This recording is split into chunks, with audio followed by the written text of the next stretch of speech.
नमस्कार, मैं नीतू लेकर हाजिर हूं विकास के ताने बाने से बुनी आपकी अपनी हिमाचल विकास डायरी। हर सप्ताह विकास के विविध पहलुओं से हम आपको रूबरू करवाते हैं, पेश करते हैं आपके समक्ष महत्वपूर्ण आयोजनों की तस्वीर, ताकि विकास योजनाओं की जानकारी पहुंच सके जन जन तक। तो लीजिए पेश है हिमाचल विकास डायरी। राजभवन शिमला में गत दिनों हिमाचल प्रदेश राज्य बाल कल्याण परिषद की वार्षिक बैठक आयोजित की गई, जिसकी अध्यक्षता राज्यपाल राजेंद्र विश्वनाथ आर्लेकर ने की। इस बैठक में मुख्यमंत्री श्री जयराम ठाकुर भी उपस्थित थे। राज्यपाल, जो हिमाचल प्रदेश बाल कल्याण परिषद के अध्यक्ष भी हैं, ने परिषद की आय के स्रोत बढ़ाने की आवश्यकता पर बल दिया। राज्यपाल ने कहा, सभी विषयों को यानी आर्थिक विषय तो हर संस्था में होते ही हैं। हमारी रजिस्ट्रेशन जो है वो एक सामाजिक संस्था के न्याय रूप से हुई है। अगर सरकार चाहती तो इसको विभाग के तौर पर भी चला सकती थी, परंतु सब लोगों का इसमें सहभाग होना चाहिए, सब विचारों का आदान प्रदान होना चाहिए। इस विषय को ध्यान में रखकर इसको एक सामाजिक संस्था के रूप में चलाया जाना आवश्यक समझा गया है। मुख्यमंत्री श्री जयराम ठाकुर ने अपने संबोधन में परिषद के बेहतर संचालन के लिए निगमित सामाजिक दायित्व के अंतर्गत निजी क्षेत्र को सक्रिय सहयोग देने के लिए प्रोत्साहित करने की आवश्यकता पर बल दिया। मुख्यमंत्री ने कहा, जो जीवन के कैसे छोर में सारी जिंदगी का अनुभव ये लेने के पश्चात ऐसी जगह पहुंच गए हैं जहां उनके पास उम्मीद सिर्फ यही है कि कोई उनकी रोजमर्रा की सेवा कर। इस बैठक में जिन विषयों पर चर्चा हुई है और फाइनेंस डिपार्टमेंट से मेरे इस बात के लिए आग्रह है कि जो चर्चा हुई है यहाँ पर उसके रास्ते निकालें, क्योंकि कुछ ये रूटीन की चीज़ों से हट करके हैं, थोड़ा सा जहाँ मानवीय दृष्टिकोण को हमको मद्देनजर रखते हुए निर्णय करने हैं। गत दिनों मुख्यमंत्री श्री जयराम ठाकुर ने कांगड़ा जिला की जसवां परागपुर विधानसभा क्षेत्र का दौरा किया, जहां उनका भव्य स्वागत किया गया। मुख्यमंत्री ने जसवां परागपुर विधानसभा क्षेत्र में 190 करोड़ रुपए की 39 विकासात्मक परियोजनाओं के लोकार्पण व शिलान्यास किए। इस अवसर पर मुख्यमंत्री ने कहा, अभी इन दिनों में जो 60 यूनिट का अक्सर आप देख रहे होंगे, बहुत सारे लोगों के घर में जीरो बिल आया कि नहीं आया? आया। बहुत सारे लोगों के हाथ खड़े हो रहे।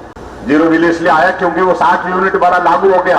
वो हमने अप्रैल से शुरू करना था और जुलाई के महीने के बाद मैं आपके बीच में ये कहना चाह रहा हूं 125 यूनिट वाले को भी जीरो बिल आएगा, जिसमें लगभग हिमाचल प्रदेश के 15 लाख परिवार उसमें शामिल होंगे जिनको जीरो बिल आए। जब आबादी का 50% महिलाओं का है तो उनके लिए किराया भी बस में 50% ही लेंगे, आधा लेंगे, आधा नहीं लेंगे।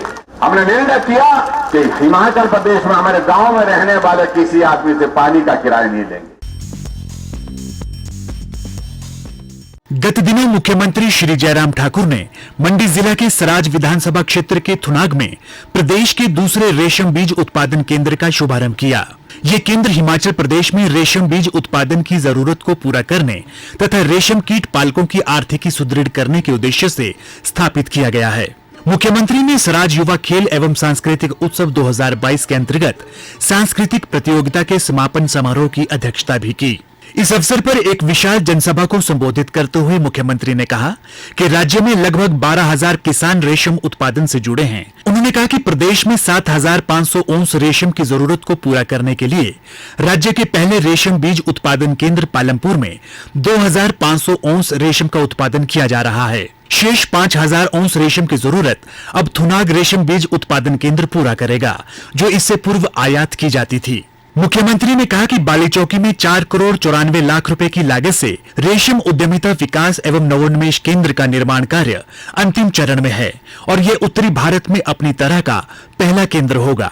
श्री जयराम ठाकुर ने कहा कि युवाओं को खेलों व सांस्कृतिक गतिविधियों से जोड़ने के लिए सराज युवा खेल व सांस्कृतिक उत्सव का आयोजन एक अच्छी पहल है।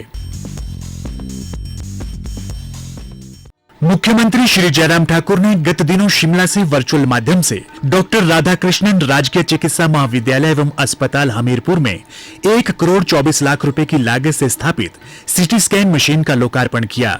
यह मशीन बोइंग इंडिया कंपनी द्वारा निगमित सामाजिक दायित्व और डॉक्टर फॉर यू परियोजना के अंतर्गत स्थापित की गई है।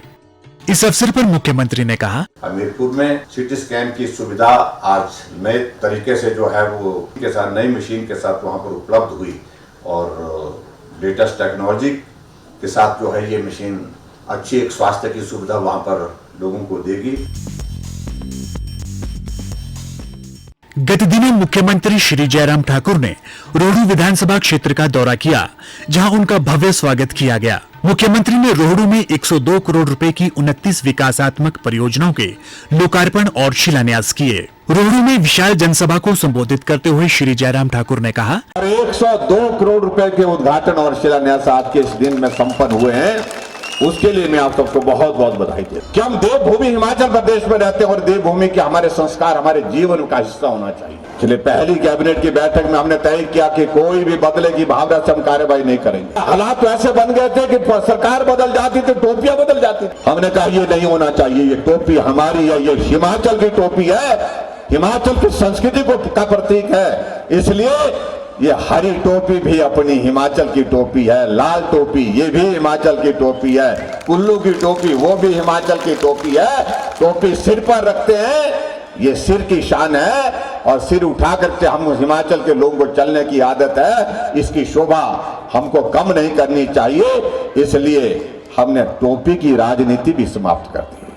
अब वक्त हो गया है आपसे विदा लेने का। नए अंक के साथ अगले सप्ताह इसी दिन इसी समय फिर होगी मुलाकात। तब तक के लिए दीजिए इजाजत। नमस्कार।